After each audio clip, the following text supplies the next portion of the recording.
Hey, Mark. So thanks for joining me. We were just talking behind the scenes there about your podcast hosting company. I'm actually using Riverside, which is a podcast streaming platform, a new one. You're my first guest on this platform. But I'd love to learn so much about you, Mark. And I'm bringing you on sort of as the first guest because I'll be honest, Captivate, your hosting distribution service for podcasts. I was making this choice about what platforms to use, including Riverside.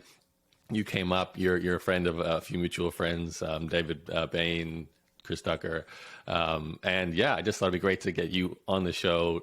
A, to talk a little about the tech behind podcasting, but B, you as a founder of obviously a tech podcasting company, and just everything in your background. So maybe you could first of all give me a summary. It might be a long summary of what is everything you're involved with right now. Good question. So, well, thanks for having me. It's a real pleasure. I'm delighted to do this. So, what I do now is I run a number of different businesses in podcasting, all at various stages in their life cycle. And we'll perhaps get to the original business in podcasting, because that's quite an interesting story that leads to Captivate and a few others. But just to very quickly summarise it, Kieran and I, my co-founder, we're collectively known as Rebel Base Media. I can see on the video version of this that you've got an AT-AT there behind you. We are also Star Wars geeks. You see, you're an AT-AT guy. I like that. You see, I always argue with my Star Wars podcast co-host. I do feel a bit like a traitor because I'm actually a Trekkie before I'm a Star Wars person. I happen to have this on the wall. So, but I like them both. It's like that. Smooth. Yeah, and it's the company that we run is kind of is named after the Rebel base on Yavin and so on. So we're kind of geeks at heart. He and I, Kieran and I, are geeks at heart, and we build businesses. We use our collective to really kind of test ideas out, and then when we decide that we enjoy one or we get some traction in one, we spin that out into a specific business, recruit the team in, let them help us to scale it, and really build business by business. And we've done that a few times in podcasting. So what I do now is I run Captivate.fm, which is the hosting platform that we talked about. So that's a world-class hosting, analytics and distribution platform for podcasts. I run the original business podcast websites, which is sort of like a WP Curve style platform or service just for podcasters. We've got an education membership that we're just transitioning into something to do with Captivate, and we also run an interaction tech startup, which is a pure sort of punt of a startup, as most startups are, which is purely around audience engagement and interaction in podcasting. And I podcast as well about Star Wars, and podcast about podcasting, and speak at events, and write in places and so on. So that's what I do, and I'm fully in the podcasting industry. That's my daily job. So yeah, it's what I do every day, man. Okay. Is it fair to say, though, Captivate is the big one in that sort of collection of companies? Yeah, I think so. Captivate is certainly the one that people know us the most for, and that people, most people use. It's a hosting platform, and I think every podcast needs a hosting platform, of course. So it's certainly the one that's the necessity in the podcasting stack. The other ones are sort of nice to have for people. So people do know us for Captivate, even though that's one of the youngest businesses. It's the one where we help the most podcasters. And it's one where we make the most noise right now, because we're just always releasing features. So inevitably there's more noise that comes with that. So yeah, Captivate's certainly the one that people recognise for now. I was actually curious with Captivate. I'd call it a SaaS, I believe. I mean, it's definitely a software platform that you pay a subscription for. I spent like a few days over the last week getting familiar with everything. It's got analytics on your downloads. Obviously, it's got all the settings to control each individual episode that you upload. Lots of bells and whistles around the hosting and distribution of your show, just to control the variables and make it easier to share. I love the fact that it creates a sort of a website, like a version 1.0 of a podcast website that you could totally run with as your main website for your podcast. So that's all, like, it sounds like a lot of things going on. And I can imagine, as a entrepreneur myself who has attempted several times to build software-based companies, the engineering that goes on behind these companies can be a challenge, to say the least. So is there, like, who is your team with Captivate, and how hard is it been to grow this type of software company versus, say, a media company like a podcast, which, let's face it, as a podcaster, it's a lot easier. You record a file, you upload it, and away you go. There's no programming and so on. Yeah, it's a deep kind of approach to this as well, Yarrow. So Kieran and I have got a very specific model. Like we're very fortunate. You know, we'll probably get to the background of things in a little while, but you'll see sort of when we get to that my background affords me the chance to be able to do certain levels of coding, certainly front-end coding. Got a decent eye for design, and I'm really kind of, you know, ahead in product and brand strategy, whereas Kieran is a through and through programmer. So when you put those two heads together, that's why we're able to create things like Rebel-based media, where we can take a product and sort of prototype it, get it to version 1. So Captivate, as you see it today, was, you know, outside of some of the more later additions to the team, it was pretty much built by Kieran and I over the course of 2019, really the early stage of 2019, from January 2019 to the launch in August. We got our first user in April, which was Ian Anderson Gray, and then launched him into beta in August. And that was he and I.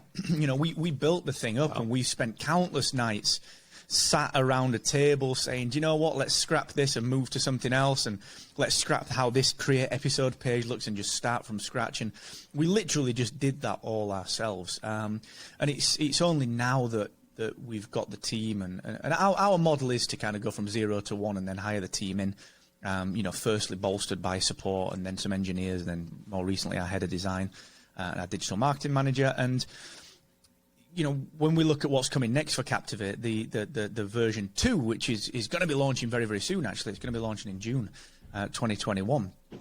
And that is such a platform. Like, it has everything that Captivate holds true and dear, which is the ease of use and everything that you'd expect from the brand. But it's like a real platform, whereas when I log into Captivate now, it's just me thinking, this is the thing that Kieran and I built that Wednesday night. You know, we built the single promo link. We just built it on a Wednesday night with a curry.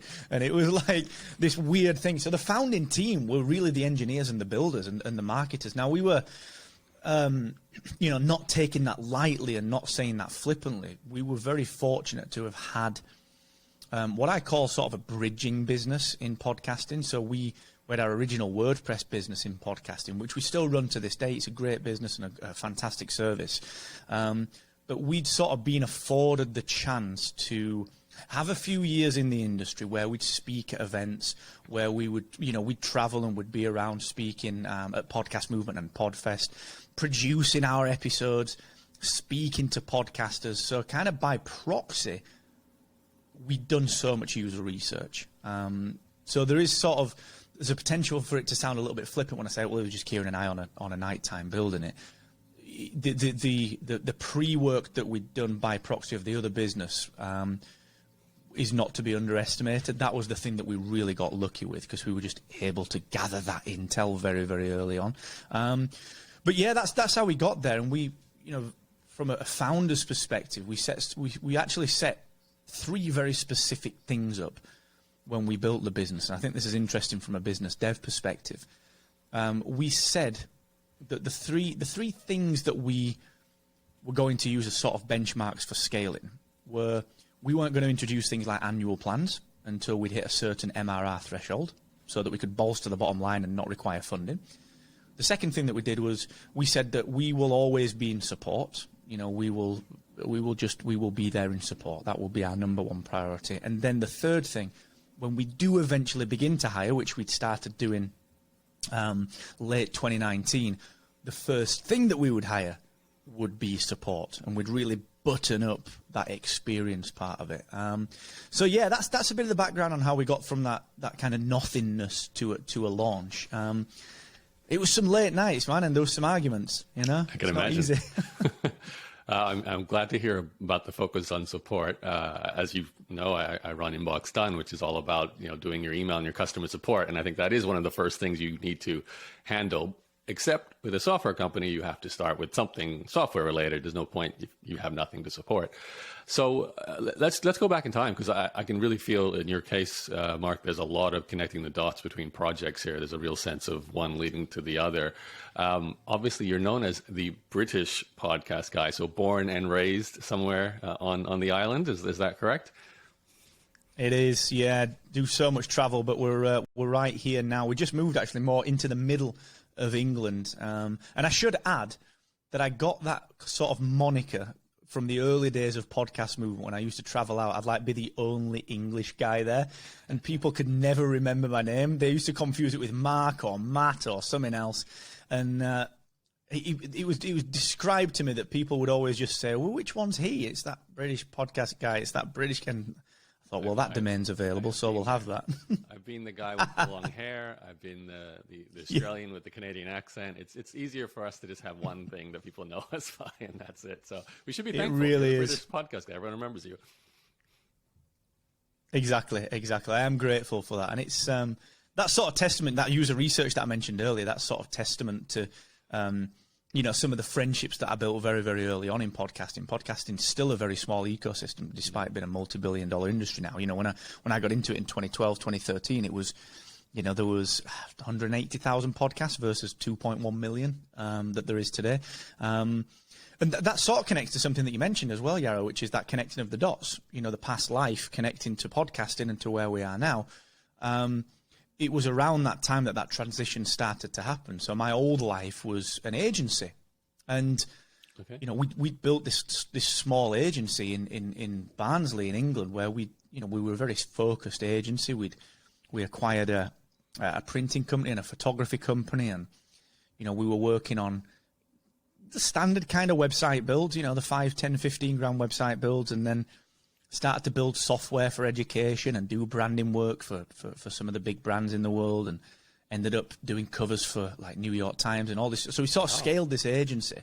What year was this? But then, what's that, sorry? What year did you start that? So we started that in about 2008, and that time period where we'd scaled it was around 2013, 2014, which sort of segued with the podcasting. There was that kind of that kind of dovetail between the podcasting world. My show, my first version of my show was 205. So I don't know how many podcasts existed in 2005. Not many. I just love to know the really, really early days. So you, in 2008 in Barnsley, you're starting an agency. Was there any, prior to that, any kind of successful business, or were you, I don't know how old you are, Mark, I don't know if you were a young lad, going to university before that or not, but I don't know, what was the growing up like? Yeah, I wish I was young. I wear the hat so I can hide the grey. I was, in about 2008, I was 26 years old, and the story is a little bit bizarre, actually. So I dropped out of college. So I left school, dropped out of college. I didn't really have much money as a kid, so money was a real big defining thing for me. And when I got to college, I was at music college, and if anyone's watching the video of this, you'll see there's musical stuff behind me. I was fortunate that just came fairly naturally. So college didn't move quick enough. That's the other thing that my brain does. It moves really quick, not always to the benefit of what I'm doing, but it does. So kind of this speed of thinking and this ideation that I was doing, and this lack of money, I dropped out of college. Blagged my way into a job at age 18. Doing what? I was a pensions administrator, mate. I remember. Sounds exciting. It was dull. Yeah, exactly. It was like I was the talk of the town administering those pensions, and good for meeting the ladies. I remember walking into the big time. I was fighting them off, and to top it off, the interview that I turned up at for this job, I'd bought a tie. It's awful. I bought this silver tie, mate, with a dragon on it, one of those 1999 year 2000 dragon things. And And we used to wear that in town as well, so we'd go out drinking in the same clothes. Oh, man, it was awful. And I was like 18 at the time. Did 4 years of that, realised that I was just bored of it. I wasn't very good at it. But that sort of, some of the stuff that I did there introduced me into coding, which we'll perhaps get to in a bit. But I had these couple of jobs. And I remember just getting, if your boredom threshold is at like 100% at age 19, that's where I was when I got this job. 4 years later, 22, 23 years old, I'd switched the job once. I moved a couple hundred miles away and came back, so I switched jobs when I did that. 3 or 4 years later, same kind of job, boredom threshold down to about 10%. I hated it. There were people telling me to do things that I didn't understand, and I don't understand why I had to wear a tie. Why couldn't I have highlights in my hair in the year 2002 when, I wasn't allowed to do it because it was company policy. It was stupid. So I got this other job in another city, which is about 20 minutes away from where I lived. And I remember trading this job, my old job, for a new job and getting a $2,000 pay rise. And the $2,000 pay rise was like the thing that I chased. So I get to this other job, and it's day one. I walk through the door, same kind of get-up, bad suit. It was awful, nothing fit. And walked in, and it was like I'd put my pen down at the old job and picked it back up at the new one. Nothing was different. And I left. I was there about an hour, and I got up and left. And I just said to the manager, Graham, I just said, look, man, I've been here 2 hours. It's not causing me any problems, but this is the last time I'm doing anything like this. And just left. I didn't have any plan. I didn't have anything. I just walked out, and my mum went crazy, mate. My dad didn't, but my mum did. She went nuts. And what happened after that was really interesting. So I was on about 20 grand at that point, which, for a 22-year-old in the year 2001, 2002, 2003 was all right, It was all right. I could pay what I needed to pay. Did a little bit of work with my dad. He's an electrician. So he got me doing a little bit of fetching and carrying for, 5-6 weeks. And I got a job interview for a freelance trainer because I once did some training at my old job. So I put on my resume, on my CV, I put on that I could do training. So I looked out into getting this interview and got the job. Now, I didn't know this, but it turns out this job was a day rate job. So almost overnight, at age 22, 23, I went from earning 20 grand a year to almost 200 grand a year. Oh, wow. And yeah, it was insane, mate. I was like, what's the day rate? Sorry, I got to. So it was, I used to go. What is a day rate for those who don't know? What does that mean? Yeah. So a day rate is where I would turn up and I would be contracted for a period of time to work with people like the Ministry of Defence or the National Health Service, and I was contracted for say 3 months at a time, and they would pay me X amount per day, £300, £400, £500 per day, which at that time is insane. It's still amazing money now. And what were you doing exactly at these different places? Just teaching, training? I was just learning things. I was learning business development or project management, and then I was training other people on the things that I'd learned. So I was, I would just go in and acquire some skills. The best one that I did was working for the Ministry of Defence. So imagine this, 22, 23 years old, ready to put a bill in for £500 for the 1 day's work. And on my first day, turned up at an airstrip for the Ministry of Defence, for the Army, in a suit at 23 years old, looking an idiot. This old major, he was called Dave, he was a fantastic guy, and he just, what are you dressed as? And I was like, yeah, all right, you got me. I said, well, what's the plan? I'm here to train you on this new recruitment platform and some business change around it. Like, what's the plan? And he pointed to a zip wire. He said, get up there, go down the zip wire, crawl under that cargo net, get back in your car and go home. And I was like, he's having a laugh. This guy's joking. Okay. He wasn't, right? He wasn't. He got me to go down the zip wire. He got me covered. And through the mud and the dirt. After I'd finished it, it was really bizarre. He just came up, put his arm around me and just said, whatever you do, come back tomorrow. Don't dress like that. Dress in whatever you want, but do a damn good job for me. I'll see you tomorrow. I was like, oh, All right. And that was day one on the job. So going from corporate to that, it sort of opened my eyes. You know, actually, you can earn decent money. You can do a great job for people. And this guy respected me after 1 hour more than my old bosses had done for years because I didn't jump to their tune. And that was an eye-opener, man. I'm curious, what was the actual job though after you did it's completely off topic here, Mark, but like you did a zip line, you came back the next day. How do you get, because you don't get paid 500 pounds a day to ride a zip line. That doesn't make sense as a job. Like, what were you actually teaching people?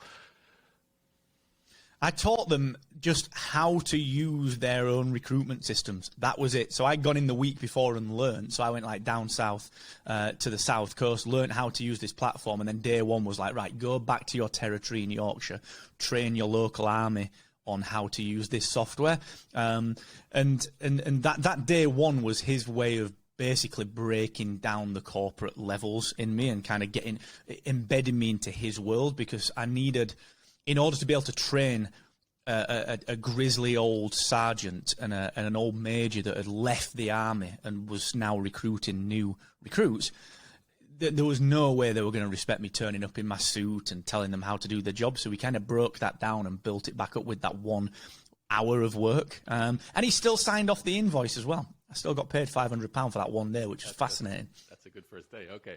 So you're making £200,000 a year, sounds like before you're even 25. That's baller money for anyone that age. You would be living large. Why would you even need to do anything else? You should have just done that for the next few years, then have $1 million in your bank account before you're 30, right?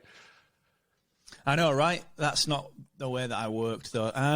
So what I realized when I was doing that job was that a lot of the challenges that I had with money weren't actually about money. You know, that chasing the money wasn't the thing that I was chasing. I was chasing the control to be able to do what I wanted to do. So I remember one day, there was no need for me to be on site. So I was working for the National Health Service at this time, and I was working on a site that was about 4 hours journey from home. And the person who was running the contract, I said, look, I have no reason to be on site today. What I'm going to do is, instead of doing the 8 hours round trip or whatever it was, or coming and staying away from family or whatever, I'm going to work on these training materials so that I can deliver the course tomorrow. Or I can, whatever it was, I can do that better for you tomorrow. And I had some new stuff to write up. And she said, no, we're paying you. We want you on site. I said, but you've got nothing for me. This is stupid. Like, why would I need to do that? And in the exact opposite kind of approach to the old major, she said, if you don't turn up on site and do the small menial thing that I will make sure I find for you, then I will not sign the invoice. Well, that was the last they saw of me. They didn't see me again because it was ridiculous. And I just said, well, if that's how you run your business, then this is not for me. And that was the last time that I earned the $200,000 a year or the £200,000 a year by billing someone else. So I left. Did you get fired or No. You I just told them I was leaving. Okay, so you didn't think, this is only one bad case, I could do the next one. You thought, nah, I'm out because I hate not being in control. Yep. Okay. And it was, and bear in mind, this is 23-year-old me. Okay. Like 39-year-old me would be like, maybe this person's had a bad day. 23-year-old me was like, screw this. So what did Mum say when you did that? I didn't tell her. Okay, I learned my lesson. Learned my lesson. There is one hidden part of that, though, which was alongside all of this. So while I was earning the 200 grand and whatever it was, I had built up a little bit of a buffer. Not much, but I'd built up enough that I didn't really need to work for a few months. So I learned how to code. And when that buffer started to drop, started to dwindle, I started topping it up by selling websites to people. Okay, when you say learn how to code, before you continue that story, because I also started building websites at about the same age, 23, 24, and I bought myself a textbook, Teach Yourself HTML in 24 Hours, and that's how I learned very basic website building skills. Now, I don't call myself a coder because I would not be able to build a Captivate.fm like you guys have built today. I can still only do a few HTML tags, nothing to do with like, PHP or C# or all the coding languages nowadays, Ruby on Rails. What did you learn at that point at 23? Was it just website building basics? Because, there must be a connection then to learning a lot more in development skills. Yeah, so I learned essentially the front end skills of the time, and I've sort of kept up with them throughout that as well, even though I do much less of it. So at the time, it was HTML, CSS 1.0 before 2.0 came out, and believe it or not, it was Flash and ActionScript. Remember when that was prevalent on the web? And then we scaled that. I scaled my own knowledge through to things like JavaScript, jQuery in about 2008, CSS 2.0, 3.0, everything from there. But it was everything front end. I was focused on that. So I'm like you, man. I can't really build too much on the back end. I can't really do too much PHP. I certainly can't do any Node.js. I can't do anything, even with some of the more modern frameworks like Angular. I could do it, but man, it would be slow. But it was interesting because those skills, this was a lesson that I know everyone sort of learns eventually. Because I had some of those skills, like I was more of an expert than the person that needed the website building. So they started to hire me to build the websites, and suddenly I had a website business, which was really, really weird.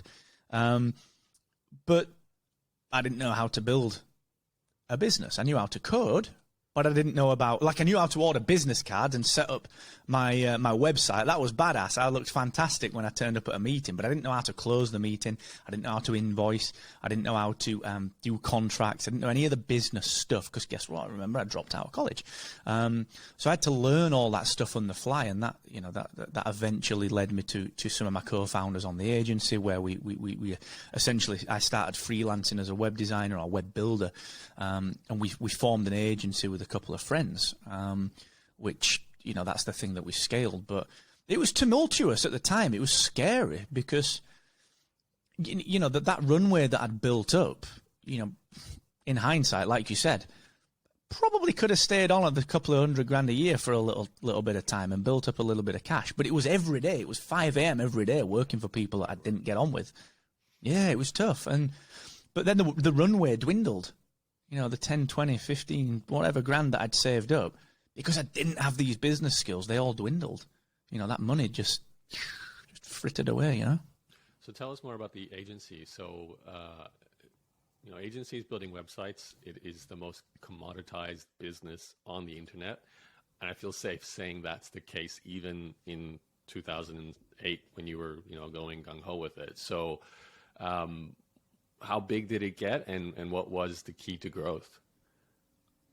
We got to about 12 people, which for a small agency was fantastically profitable. So we had good retainers building digital projects out, and we scaled it in such a way that was really sensible. So I had two founders, co-founders at the time. So it was a chap called Don and a chap called Mark. He was a photographer and Don was a printer.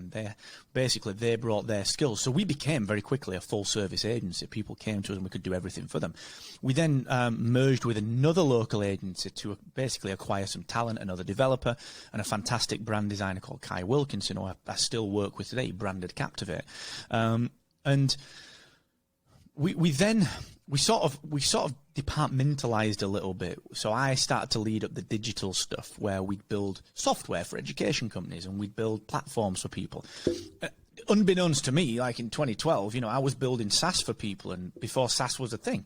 And Kai was running the creative arm, and Don was running the print arm, and the offline arm, and Mark was running the photography arm. And we scaled that really nicely. Kai was doing the pictures. We won some fantastic local authority contracts, which were a blessing, and also a bit of a curse. That's something that is another story. But we scaled this business. But just to clarify, what happened? Sorry, Mark. I know when people say they scaled a business, in my mind, it's like, because I love talking marketing and traffic, word of mouth, advertisement in the local paper. Where were all these customers coming from? Well, I'll tell you the basics of that, and then that brings me to the next piece, because this is where it gets interesting. So, word of mouth, referrals, a lot of, I want to say sort of local advertising, but it was much more reputation management, a lot of PR, a lot of very basic noise making, because, you know, you're right, web design was commoditized and everything that we did was commoditized, but back in the day, like, no one was doing decent marketing. It was just all shouty sort of, look, there's an advert for this digital company and it's $297 for a basic website. Like, we didn't do that. We were just very noisy in a way that now would be seen to be very normal. But back then, people were like, what? What are you telling us that for? So it was very much that. But that's an interesting and insightful question, Yarrow, because I actually started getting a little bit bored. No. So, I know, right? Can you believe it? It's a good job, like, I'd matured a little bit. Otherwise, I'd have probably bailed on the industry. Don't do that anymore. But what happened was I started to get into digital and started to think to myself in about 2008, 2009, you know, I'm interested in search. I'm interested in organic. I'm interested in this nascent field of content. Guess who that led me to? One Darren Rouse and one Yarrow Starrett. That led me to you guys. And I was like, I'm going to study what you guys are doing. This is fantastic. This is why it's interesting that this is full circle. And I started studying and learning from you chaps. I was like, this is badass. This is brilliant. Like, what an interesting thing to be able to do is to spend time seeing what actually works, and actually taking a data-led approach to things where I'd never done that before. It was just kind of throw it out and see what happens, which led me to develop my own skills, which led me to become a little bit more noisy, which led me to push some of the people internally into things that they were a little uncomfortable with, which then led to me leaving the agency because I wanted to do what I'm doing now. So this is all traceable back to the discovery of online marketing back in, I don't know, 2008, 2009, maybe a touch later. There's a lot of people who have that kind of story. I think that was like their pivotal learning early years, and today they're something incredible. They built something amazing, as you have. Well, take us forward. So the agency, I'm assuming, you know, you make a good living. You're not necessarily as like a baller as you were at 23-year-olds earning 2,000. Maybe you were, but you know, it's not quite the same when you're working in your own company like that. You can't just say, no, I don't want to do this anymore. Well, you could, but take us forward with the agency growth, because at some point, if you're getting into content marketing, to me, I just think, well, you just do content marketing for your clients. It doesn't necessarily change your business. It just adds another service to what you're already doing. But you don't run an agency today. You're totally in the world of podcasting. So obviously something happened. Yeah, absolutely. Well, content marketing was in its infancy. To hammer that home, I remember going to a talk in about 2009, 2010 with someone who branded themselves locally as a content marketer, and she delivered this wonderful talk about content marketing. Right at the end, she opened it up to questions, which was like the nail in the coffin for her. Because the last question she got, I'll never forget it. Me and Kai were sat there, and she gets a question, which is, what is content marketing and how can it help my business? And her honest answer in front of everyone that she'd spent so long convincing to buy from her was, I don't really know, you know, I've not figured it out yet. And I was like, oh, wow. Okay. So that, I know, right? So that's the timing of content marketing. So for us to try and sell that, the education was so tough to people. Like, why should you pay us hundreds, thousands of dollars a month to do something that you really probably can't understand? This is when, like, the yellow pages were calling up and saying, you know, for 50 quid a month, we'll get your keywords to the top of Google. And they were so hyper local and hyper specific keywords that I could have done it in 15 minutes, you know, but people were buying that, and that's what we were up against. So that was starting to happen. And because those were sort of the skills that I was acquiring, but they were very difficult to sell at that time, now less so, my co-founders and the other directors in the agency were like, well, we just need to sell websites and stuff. And I was like, yeah, that's kind of boring. So the second thing that happened was, actually two things happened. I got into podcasting. So I started podcasting for myself. I did a DC Comics podcast. Anyone looking at any video of this chat, you'll see there's DC Comics and Star Wars stuff in the background. I love that sort of stuff. So I started podcasting about it with Gary, who's now our head of design at Captivate. And I started then thinking, wait a sec, I could probably apply this to this content marketing stuff that I'm sort of getting into. Maybe I'll do a business podcast. And I did a business podcast. The second thing that happened was at the exact same time, I started looking at recurring revenue models of business. So I started to say to the directors in the business, why don't we build software? We're a design agency. Why don't we build a design management platform that we can use, but then other people can buy from us? Why don't we build a PM system, a project management system for design agencies? Because guess what? Nothing exists that does it. You know, even Basecamp was in the infancy back then. And they weren't interested because they didn't see the value straight away. And so Kieran and I, one of the developers at the agency, excuse me, as I'd got into podcasting, I said to the lads in the agency, why don't we take all these things that we do for clients now and we charge a one-off thing for and we find it difficult to pitch on an ongoing basis for, WordPress management. I said to Kieran one morning, I've got an idea. Why don't we create this WordPress managed platform? We'll spin it up in our spare time. We'll partner with someone in the podcast, because we didn't have any, I wasn't in the podcasting industry, and this is 2012, 2013. We'll partner with someone in the podcasting industry and see if we can sell it, someone that's got an audience. So we did. We partnered with John from EO Fire. We opened it up and people started paying, like from day one. You know, we actually did an old classic pre-launch on that one, Yara. So we launched it on a webinar. We didn't even have a product, but we had some beta users grandfathered in on a deal, and we promised them that by X date it would be live, and they bought into it, and we hit the deadline and we nailed it. What was it called? And that was the transition. That is still called just podcast websites. You can just there was nothing else like it. So just we build your podcast website on WordPress for you. Yeah, well, it was even more. It was even more automated than that. So because we were, I can do bits of design, and Kieran's a coder, and we've got a good design eye.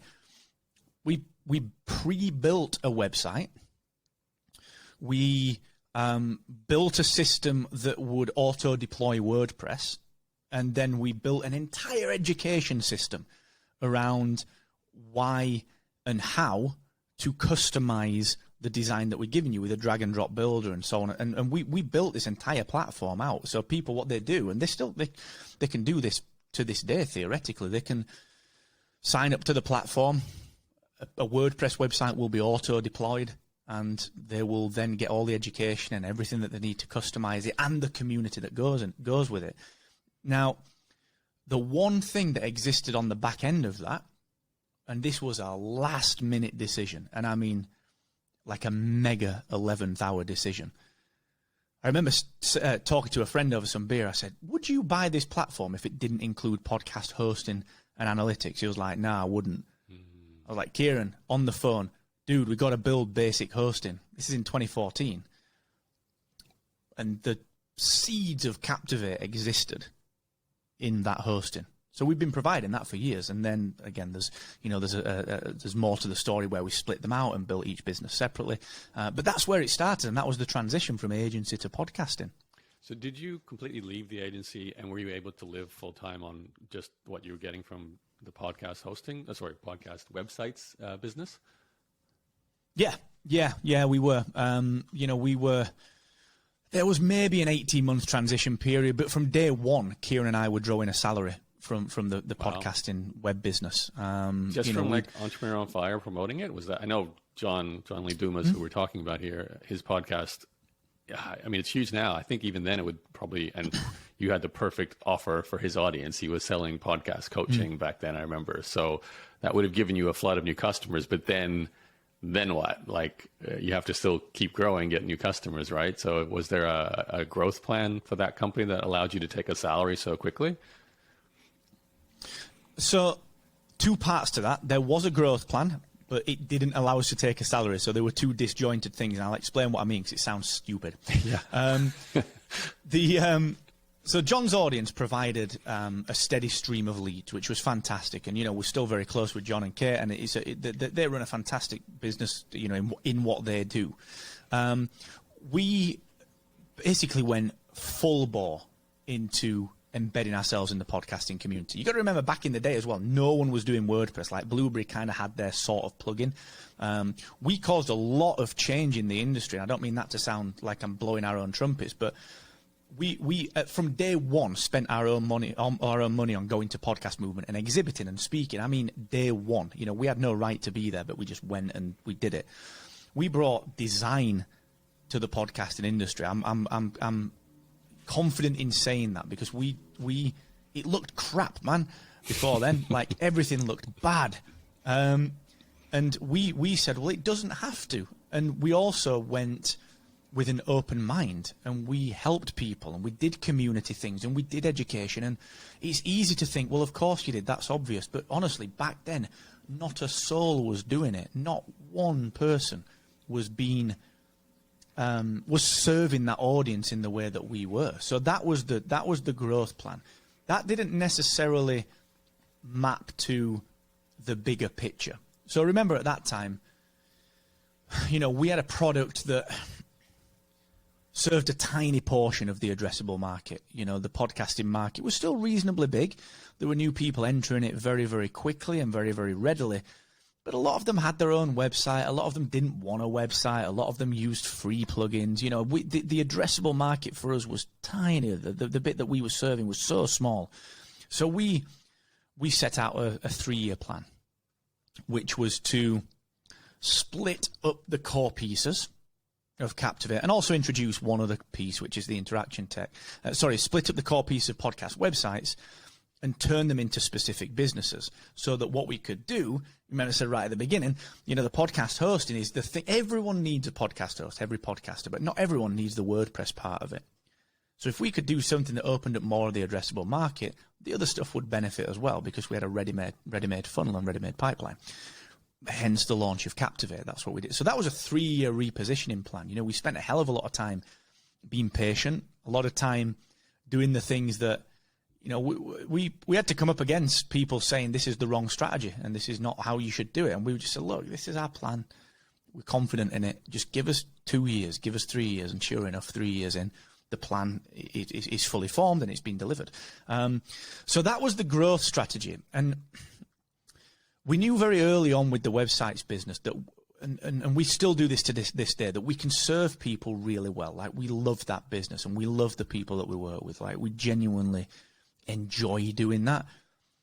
But we knew that as long as it paid what we needed to pay, we were no worse off than when we had the agency. So we were able to leave the agency, step away from it, be no worse off, but suddenly have all this time and all of this focus to build these other things. So we were really patient and we chose specifically, yes, we'll grow the web business and we'll keep it churning, but what we're not going to do is put 40 hours a week into growing it like we probably could have done because we knew the bigger picture was over here. So it was a, you know, when I look back at it, I've never really talked about it like that. Like when I look back at it, it was a pretty gutsy strategy because it could have gone completely wrong. It's hearing it. Obviously, I you know, you're giving us a surface level touch on the strategy, but it does sound like you're breaking a fundamental rule where you don't normally try and sell 3 things at once. You know, you find the one thing that's really popular and you go all in and maximize it as much as you can, and then move on to maybe another thing, spin one off as a separate entity and so on. But I also can imagine, especially coming from an agency model where in web in particular, a web agency is, I think, one of the worst business models in some ways because you do get called upon to do everything. Yeah, you can build my website. Can you set up my podcast? Can you design, you know, every element that goes into some kind of content marketing piece, the social media part of it, maybe the podcast part of it? They sort of look at it as a jack of all trades. And now, of course, the markets have fragmented and become specialized. So yeah, you go to a podcast website design service like you started for that specific part of web design. And then obviously you need hosting. So it's something you would not necessarily expect to get from the same company, but it's comfortable to get it from the same company. And then if that works, you can separate them into 2 entities. But what I'd like to know, you know, the 3-year block and even bringing us up to the current world where you have all these things running at the same time, how does it look like from a because what I struggle with, even myself, because I'm an entrepreneur, I want to have this company. I do have, an email services company. I have obviously my podcast. I have my blog. I have a coaching business behind all that. And then there's other things going along, and it's every day it's wake up and, I want to kind of do them all, but I have to stick to maybe the one that's got to generate the money that pays the rent, or it has a goal that I'm most excited about, whatever the case may be. How do you currently control and manage all this? And is there a big team behind all these platforms? Like, do you have one for Captivate now? Because I know it was just you two at the start. One for podcast websites. You've got, I don't know how much Rebel-based media is a business of itself still as well. Like, what does the team look like? And are you the CEO telling everyone in these teams to do different things throughout the day? Like, what's a day in the life of Mark, basically, at the moment? Yeah, good question. I'll break that down into sort of the handling the not doing too much when it goes against all of the advice, and then sort of get to the more modern version of the teams and so on, and how we sort of did that. So you're right, completely.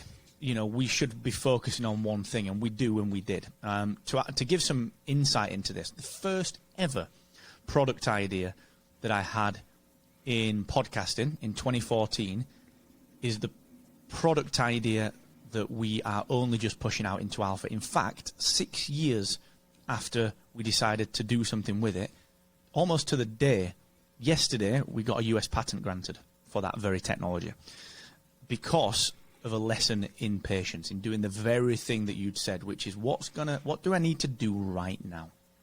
So there is one sort of, I suppose, unseen change that was happening in podcasting, which forced us to think a little differently. Podcasting, around the time that we were developing this 3-year plan, suddenly decided that it wanted to be a big media business. And we were already in it. So we had to very specifically, 1, move quickly, 2, move in a very focused fashion, and 3, start to do the things that would lead to results 6 years later. So at the beginning of that 3, 4, 5-year plan, I started filing the patent for this product, and I'd maybe touch it once every month. We got the patent attorney sorted out. We knew when we wanted to hire someone. We knew what the tech would look like. We built the API for it on a weekend, and we parked it. We left it. We didn't touch it for 2 years, and then we did.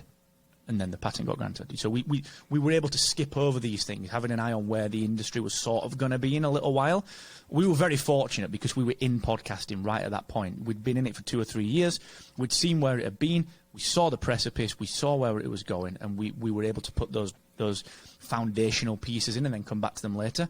Do you mind, just Mark, because I feel like you and I are both podcast insiders, and when you say podcasting decided it wanted to be a media business, what does that mean? I kind of feel like I know what you're talking about, because suddenly everyone had a podcast, and Lewis Howes was suddenly famous talking to celebrities. And I was like, Lewis Howes is just a friend of mine from internet marketing. How is he suddenly talking to, he's on the Ellen Show, and all these podcasts were exploding. But something else was happening too, because Gimlet Media, I know, big podcasting company was formed probably around the time you're talking as well. And that's a different kind of podcast model. So what's your interpretation of that shift?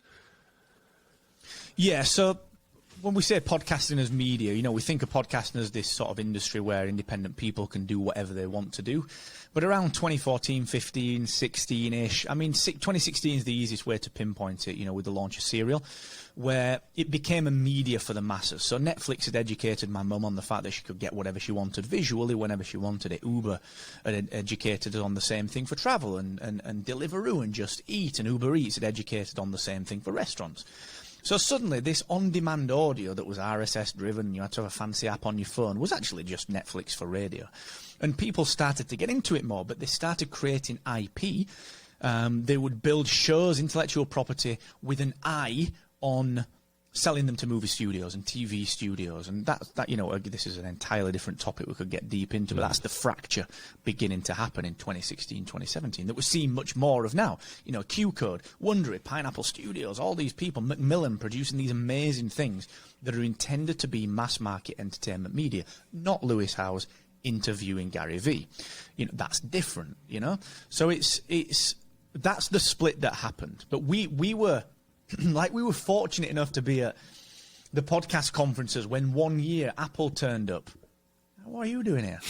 And then suddenly the year after, Spotify turned up, and then Amazon showed up, and Wondery, Hernan and the team. But then you're like, what's going on? This was just like 50 people last year. Yeah. And so we were able to, that's the precipice I'm talking about. It was either going to drop or it was going to fly. And it flew because people started creating this mass media. Okay. Does that change your business in any way at that time? Yeah. Yeah, it does. So what that did for us, Yarrow, is it did two specific things. It made us focus on Captivate much earlier, and we built that, and it's a great platform, and it was built really, really well. And we built that. We just thought, right, consumer-based podcast host, we need it because now my mum's going to want a podcast because her mates told her that her mate's got a podcast. Because everyone's got them. So we needed a consumer host. So we did. We built Captivate. It's brilliant. We love it. But this big podcasting stuff, that original idea, this interaction tech idea, that's for the indies like you and I, but it also has big implications and technical implementation opportunities for the bigger tech platforms, the bigger production companies, hence us filing the patent. Yes. Because you haven't explained what that is yet. I didn't know if you're allowed to talk about that or not. No, I'm not going to go into too much depth on it, but it's interaction tech essentially. Okay. That's where. But it has implications for the. I know, right? It's got implications for the bigger companies, which they can use it. So we kind of started those wheels in motion. That was what it did for our business. We knew, which kind of brings me to the bigger question about how we run it. We knew that number one, I couldn't run everything, that Kieran couldn't run everything. So what we did was, those component pieces of podcast websites, the web platform, the hosting platform, and the education platform, we exploded those out into 3 constituent pieces and registered a company for each one of them. So podcast websites does the management stuff for WordPress. The Academy runs through Rebel Base Media, which is a membership business, and Captivate runs its own business. Now, what we were very, very focused on was very specifically launch Captivate. Remember, at this point, we have profile in the industry. We shout about it long enough and loud enough, people turn up when we launch, and sure enough, people bought Captivate from day one.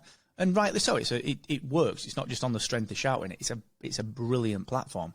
And we were then able to take that money because guess what? We got podcast websites. We don't need to draw a salary from Captivate at this early stage. We just keep living on this stuff.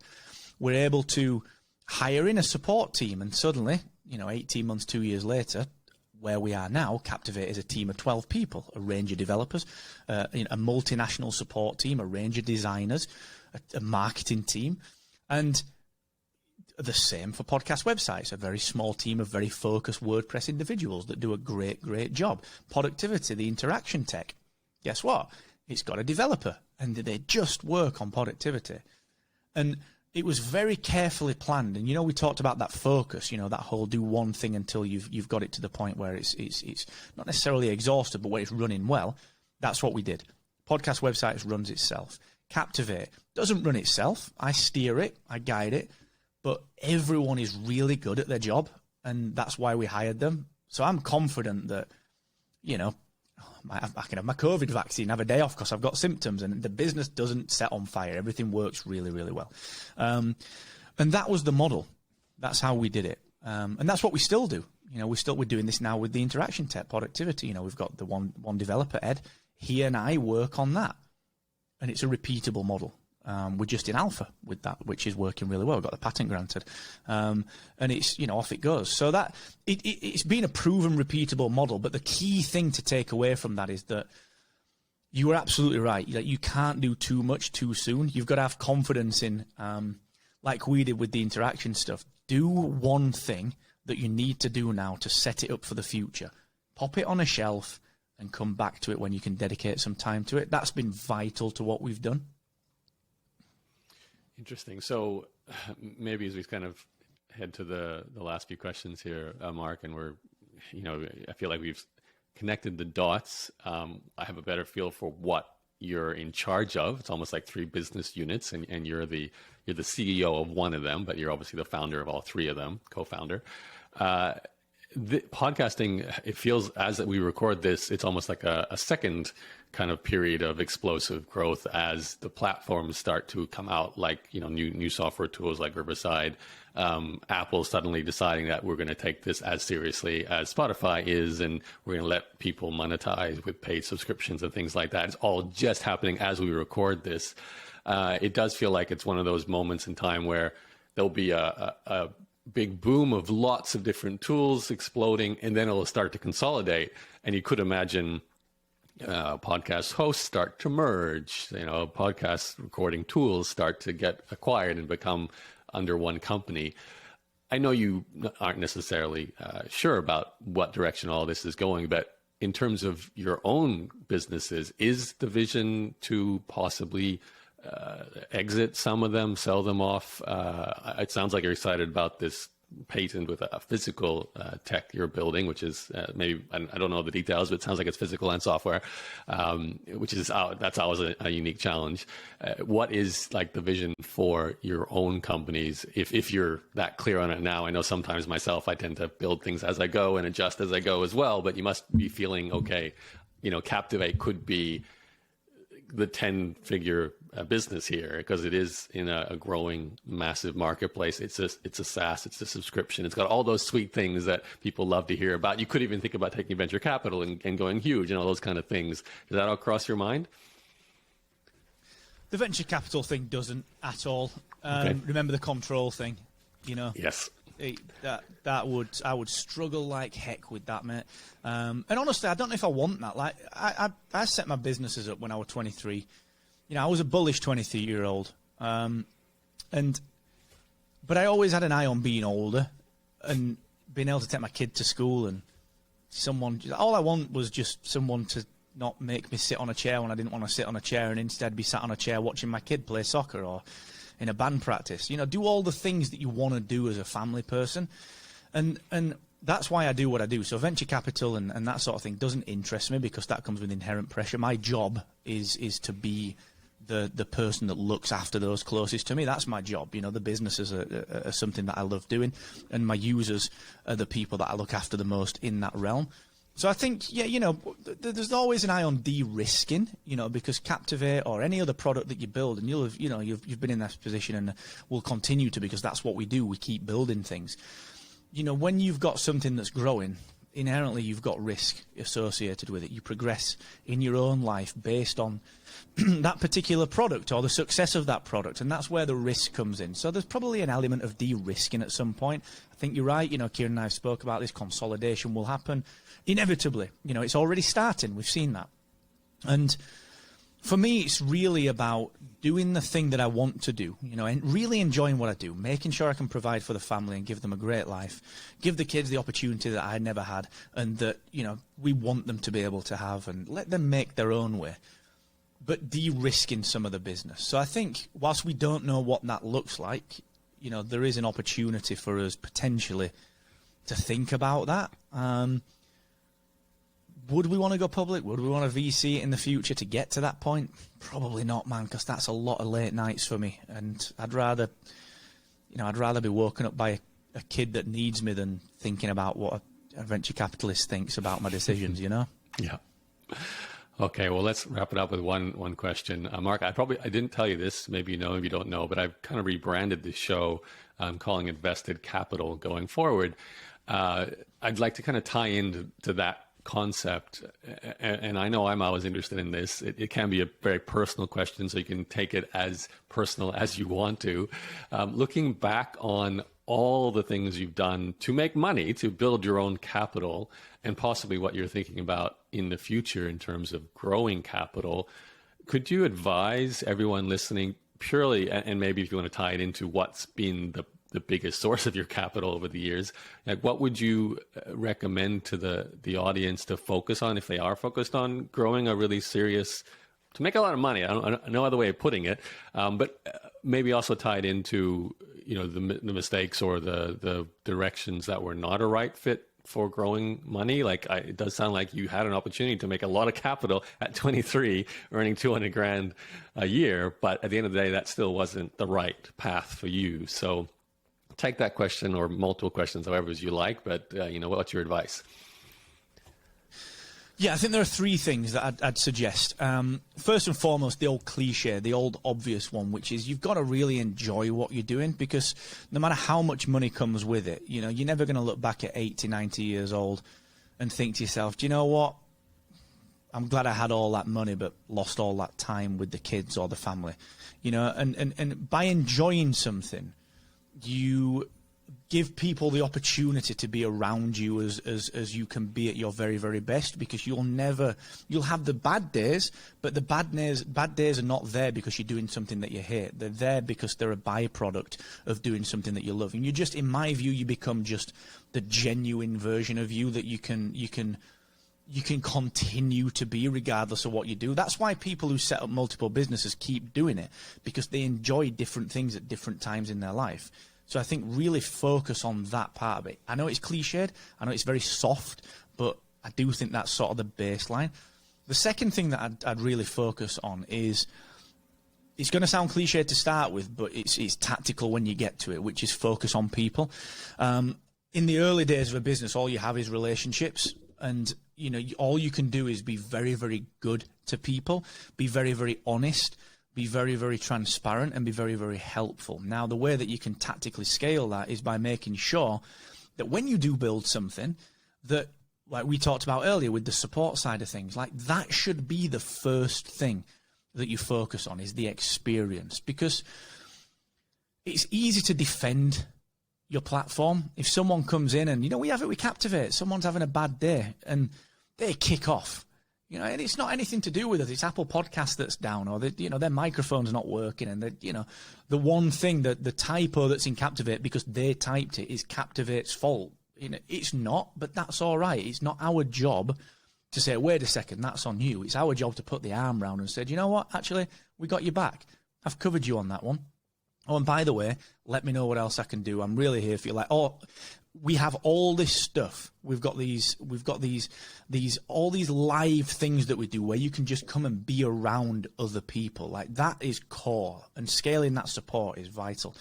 The third thing that I would focus on, and I would really suggest to people, is get good at either marketing or get good at realizing which bits of marketing you're not ever going to be good at, and do that early.